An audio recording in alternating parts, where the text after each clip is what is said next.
So ayan mga idol, no, 1 minute and 30 seconds lang tayo mga idol ngayon, no. Ayan, no. Alright, no, so share ko lang sa inyo mga idol kung ano yung mga pinagkaabalaan natin. Ayan, no. Habang nasa angkorahe, no.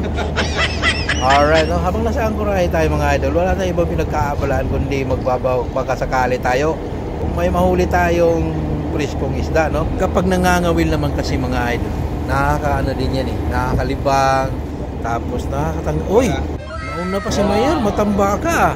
So ayan mga idol, no, talagang ang ganda kasi nito pang stress reliever mga idol, lalo na pag nagkahuli ka, no. So ayan, no, bumibira na, oh, bumibira. Uy, nakikita natin sa mukha niya, oh, mukhang meron nga, no.